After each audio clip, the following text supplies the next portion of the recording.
ಒಬ್ಬ ನಾಯಕ ಬಂದು ಎಲ್ಲ ಬದಲಾವಣೆ ಮಾಡ್ತಾನೆ. ವೆಯ್ಟ್ ಮಾಡಿ ಬರ್ತಾನೊಬ್ಬ. ಬರ್ತೀನಿ, ನಾನು ಬರ್ತೀನಿ, ನೀವೇನು ಮಾತಾಡ್ಬೇಡಿ, ನಾನು ಬರ್ತೀನಿ. ನಾನು ಬಂದು ನಿಮಗೇನ್ ಬೇಕು ನಿಮ್ಮನ್ನೆಲ್ಲ ನಾನು ಉದ್ಧಾರ ಮಾಡ್ತೀನಿ. ಒಪ್ಕೊಂತೀರಾ? ಬಿಡಿ, ನಾನು ಬರ್ತೀನಿ. ಓಕೆ, ಜೈ ಉಪೇಂದ್ರ ಅನ್ನಿ.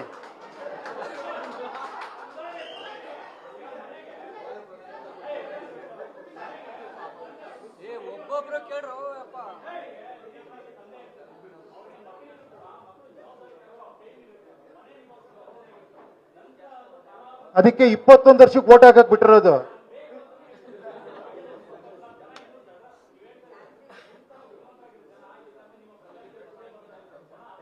ಹೇಳಿ, ಒಂದೇಳ ನಿಮ್ಗೆ ಇಲ್ಲಿಂದ ಆಚೆ ಹೋಗ್ಬೇಕಾರೆ ಹೇಳ್ತೀರಾ ಇವನ ಬುದ್ಧಿವಂತ ಅಂತಾರೆ, ಇವ್ ದಡ್ಡ ಇವನು ಅನ್ಕೊಂಡು ಹೋಗ್ತೀರಾ.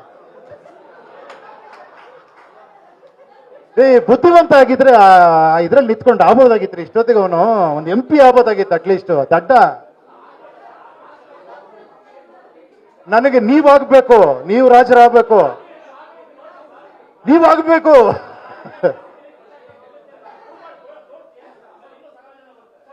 ಬರ್ತಾರೆ ನೋಡಿ.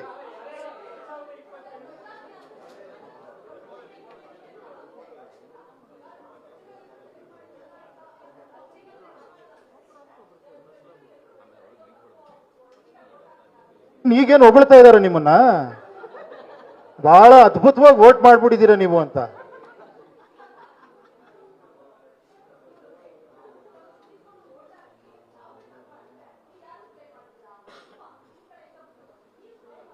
ನಾನು ಯಾರನ್ನೂ ಬ್ಲೇಮ್ ಮಾಡಲ್ಲಮ್ಮ. ನೀವು ದುಡ್ಡು ಇಸ್ಕೊಂಡ್ರು ಸಂತೋಷನೇ. ಯಾಕೆ ಗೊತ್ತಾ, ನಿಮ್ಗದು ಅನಿವಾರ್ಯತೆ ಇದೆ, ಅವನಿಗದು ಗೊತ್ತು. ನಿಮ್ಗೆ 5,000 ಕೊಡ್ತಾನೆ, ಅವ್ನು 10,000 ಮಾಡ್ಕೊಂತಾನೆ. ತಪ್ಪೇನಿದೆ? ಅಡ್ಜಸ್ಟ್ಮೆಂಟ್.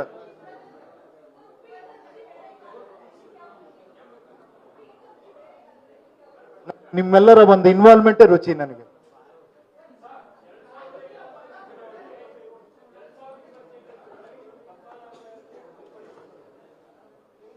ಆಯ್ತು ಗುರುವೆ, ತಾವು ಆಶೀರ್ವಾದ ಮಾಡಿ. ನೀವೆಲ್ಲ ಸೇರಿ ನನಗೆ ಸಪೋರ್ಟ್ ಮಾಡಿ, ನನಗೊಂದು ಬ್ಯಾನರ್ ಕಟ್ಟಿ 1000 ಜನ ಕರ್ಕೊಂಬನ್ನಿ. ಅಲ್ಲಿ ಒಂದು ಪ್ರೊಸೆಷನ್ ಮಾಡೋಣ. ಕರ್ಕೊಂಬರ್ತೀರಾ? ಎಲ್ಲ ಬರ್ತೀರಾ? ಬ್ಯಾನರ್ ಬೇಡ ಅನ್ಕೊಂಡೆ ನಾ ಬಂದಿದ್ದು. ಈಗ ಬ್ಯಾನರ್ ಫುಲ್ ಲೆಸ್ ಮಾಡಿದ್ದೀನಿ. ನಾನು ಕರೆಕ್ಟಾಗಿ ಕೆಲಸ ಮಾಡಿಲ್ಲ ಅಂದ್ರೆ ನೀವು ನನ್ನ ಕಿತ್ತು ಬಿಸಾಕ್ಬೇಕು. ಕರೆಕ್ಟ್ ಅಲ್ವಾ? ಇನ್ನೊಂದು ಸಿಂಪಲ್ ಆಗಿ ಹೇಳ, ಬಹಳ ಬ್ಯೂಟಿಫುಲ್ ಆಗಿ ಅದು ಹೇಳಿದ್ದೀನಿ ಆಲ್ರೆಡಿ. ನಂದೊಂದು ಮನೆ ಇದೆ. ನನ್ನ ಮನೆಗೆ ಒಬ್ಬ ಎಲೆಕ್ಟ್ರಿಷಿಯನ್ ಬಂದಿಯಾನೆ, ಒಬ್ಬ ಪ್ಲಂಬರ್ ಬಂದಿಯಾನೆ, ಒಬ್ಬ ಎಲ್ಲ ಬಂದಿಯಾನೆ ಕೆಲಸ ಮಾಡೋದಕ್ಕೆ. ಅವ್ನು ನನ್ನ ಮನೇಲಿ ಕೂತ್ಕೊಂಡ್ಬಿಟ್ಟು ನನ್ನೇ ಹೊರಗಡೆ ಕೂರಿಸಿಯಾನ, ಒಂದು ಸಣ್ಣ ಒಂದು ರೂಮಲ್ಲಿ ಕೂರಿಸಿಯಾನ. ಅವನೇನು ಹೇಳ್ತಾ ಇದ್ದಾನೆ, 5 ವರ್ಷ ಸುಮ್ಮನೆ ಇರಪ್ಪ, ಎಲ್ಲ ರೆಡಿ ಮಾಡಿ ಕೊಡ್ತೀನಿ ನಿನಗೆ ಅಂತಾನೆ. 5 ವರ್ಷಕ್ಕೆ ಮತ್ತೆ ಅವನ್ನೇ ಇಟ್ಕೊಳಕ್ಕೆ ಅವನೇ ನಂಗೆ ಲಂಚ ಕೊಡ್ತಾನೆ, ನನ್ನೇ ಇಟ್ಕೋ ಪ್ಲಂಬರ್ ಆಗಿ ಮನೆಗೆ ಅಂತ. ಅವನ ಹತ್ರ 500 ರೂಪಾಯಿ ಇಸ್ಕೊಂಡು ನಾನು ಮನೇಲಿ ನಾನು ಪ್ಲಂಬರ್ ಆಗಿ ಇಡ್ತಾ ಇದ್ದೀನಿ, ಮತ್ತೆ ಗಬ್ ಮಾಡ್ತಾನೆ. ಕರೆಕ್ಟ್ ಎಕ್ಸಾಂಪಲ್ ಇದು.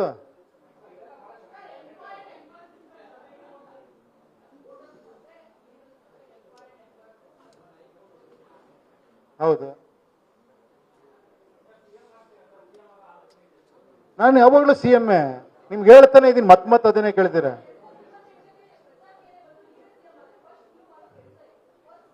ನೀವು ಮಾಡೋ ಕೆಲಸ ಏನೋಪ್ಪ ಒಂದು ಥ್ಯಾಂಕ್ಸ್, ಚೆನ್ನಾಗಿದೆಯೋ ಏನೋ ಒಂದು ಹೇಳಿ, ಅಟ್ಲೀಸ್ಟ್ ಒಂದು ಪ್ರಯತ್ನ ಪಟ್ಟಿದ್ದೀನಿ. ಗೊತ್ತಿಲ್ಲ ಅದೇನಾಗುತ್ತೆ ಅಂತ, ಒಂದು ಹೋಪ್ಸ್ ಇಟ್ಕೊಂಡು ಮಾಡಿದ್ದೀನಿ. ಓಕೆನಾ? ಅದು ನಿಮಗ್ ಬಿಟ್ಟಿದ್ದು. ಏನ್ ಹೇಳಿ, ನೆಕ್ಸ್ಟ್ ಇದೇನೋ ಆಗಿಲ್ಲ, ಇನ್ನೊಂದೇನೋ ಟ್ರೈ ಮಾಡ್ತಾನೆ ಇರ್ತೀನಿ. ನಾನು ಹೇಳಿದ್ದೀನಿ, ನಾನು ಬದುಕಿರೋವರೆಗೂ ಟ್ರೈ ಮಾಡ್ತಾ ಇರ್ತೀನಿ. ಅದು ನೀವು ನಾನು ಹುಚ್ಚ ಅನ್ಕೊಬೋದು, ದಡ್ಡ ಅನ್ಕೊಬೋದು, ಏನಾರ ಅನ್ಕೊಳ್ಳಿ, ನನ್ನ ಮನಸ್ಸಿಗೆ ತೃಪ್ತಿ ಸಿಗೋವರೆಗೂ ಮಾಡ್ತಾನೆ ಇರ್ತೀನಿ ನಾನು. ಬಟ್ ಒಂದಂತೂ ತಿಳ್ಕೊಳ್ಳಿ, ನಾಯಕ ಅಂತೂ ನಾನು ಆಗಲ್ಲ. ನೀವೇ ನಾಯಕರಾಗಬೇಕು. ಹಾ,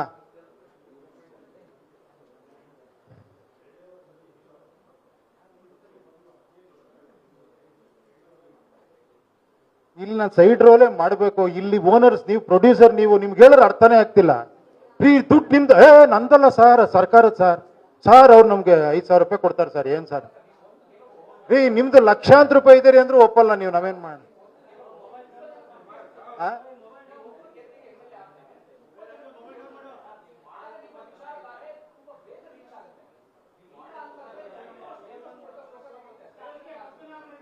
ನೋಡಿ ಒಂದ್ ಹೇಳ್ತೀನಿ ಇವ್ರೆ, ಆಗ್ಲಿ ನಿಧಾನಕ್ಕಾಗ್ಲಿ. ನಾನು ಹೇಳಿದ್ದು ಅರ್ಜೆಂಟ್ ಇಲ್ಲ ನನಗೆ, ಇನ್ನು ನನ್ನ ಕಾಲಾವಧಿ ನಂತರ ಆಗ್ಲಿ ಬೇಕಾರೆ. ನೆಕ್ಸ್ಟ್ ಜನರೇಷನ್ ಅಲ್ಲ ಎಚ್ಚೆತ್ಕೊಳ್ಳಿ. ಅಲ್ಲ, ಆ ಟೈಮ್ ಬರೋದ್ ಬೇಡ ಅಂತ ಇರೋದು. ಅಟ್ಲೀಸ್ಟ್ ಯಾವ್ಯಾವ್ದೋ ದೇಶದಲ್ಲಿ ಗಲಾಟೆಗಳಾಯ್ತು, ಅದ್ರ ಬದಲು ಇದೆಯಪ್ಪ ಅಂತ ಏನ್ ಹೇಳಿ, ಎದ್ದು ಗಲಾಟೆ ಮಾಡಿ ಹೊಡೆಯೋದ್ರಿಂದ ಏನು ಪ್ರಯೋಜನ ಇಲ್ಲ. ಅಟ್ಲೀಸ್ಟ್ ಒಂದು ದಾರಿ ಇದೆ, ಟ್ರೈ ಮಾಡಿ ಅಂತ ಅಷ್ಟೇ.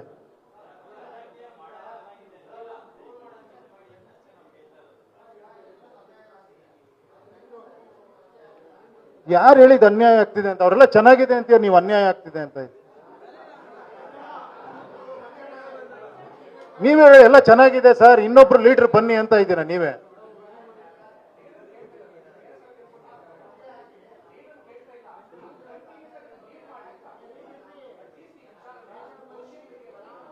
ಗುರುವೆ ಮಾಡ್ತಾ ಇರ್ತೀನಿ ಗುರುವೆ, ನಾನು ನಿಮ್ಮನ್ನೆಲ್ಲ ಕಳಿಸಿರೋದಕ್ಕೆ ನಿಮ್ಮೊಂದು ಸಹಕಾರ ಸಿಕ್ಕಿದ್ರೆ, ನೀವೆಲ್ಲ ಒಂದೇ ಜನಕ್ಕೆ ಹೇಳಿದ್ರೆ ಆಗಲ್ಲ ಅಂತ ನೀವು ಅನ್ಕೊಂಡ್ಬಿಟ್ರೆ ಎಷ್ಟೋ ಲಕ್ಷ ಜನಕ್ಕೆ ಹೋಗಲ್ಲ ಇದು. ಅಲ್ಲಲ್ಲ, ನಾನು ಹೇಳಿದ ಅಲ್ವಾ ಗುರುವೆ, ಒಂದು ಟ್ರೈ ಮಾಡೋಣ ಎಲ್ಲರೂ ಸೇರಿ ಅಂತ. ನಾಳೆ ಆಗುತ್ತೆ ಆಗಲ್ಲ ನಮ್ಮ ಕೈಲಿ ಏನಿದೆ ಅಲ್ವಾ?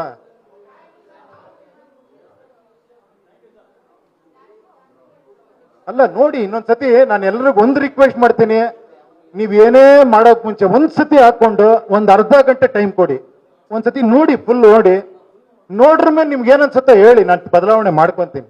ಅಟ್ಲೀಸ್ಟ್ ನೋಡಿ, ಓದಿ, ಅಷ್ಟಾರ ಒಂದು ಸಮಾಧಾನ ಇರಲಿ. ಏನಲ್ಲಿ ನೋಡಕ್ ಮುಂಚೆ ಇದೆಲ್ಲ ಆಗತ್ತಾ, ಅದು ಬೇಡ ದಯವಿಟ್ಟು. ಇದರಿಂದನೇ ಇವತ್ತು ನಾವು ಈ ಪರಿಸ್ಥಿತಿ ಬಂದಿರೋದು, ಅದು ಮರಿಬೇಡಿ. ಯಾರೋ ಲೀಡ್ರಿಂದ ಈ ಸಮಾಜ ಹಾಳಾಗಿದೆ ಅಂತ ಅನ್ನೋದು ನಾನು ಒಪ್ಪೋದೇ ಇಲ್ಲ. ನಮ್ಗಳಿಂದನೇ ಹಾಳಾಗಿರೋದು ಇದು. ನಾವೇ ತಪ್ಪು ಮಾಡಿರೋದು, ನಾವೇ ಸರಿ ಮಾಡ್ಬೇಕಿರ್ಲಿ ಅಲ್ವಾ?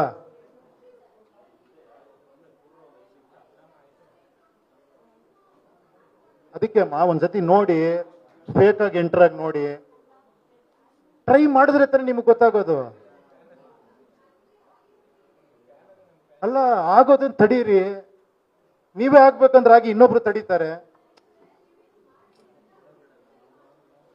ಆಯ್ತು, ನೋಡ್ಬಿಡಿ ಯಾರು. ಓಕೆನಾ?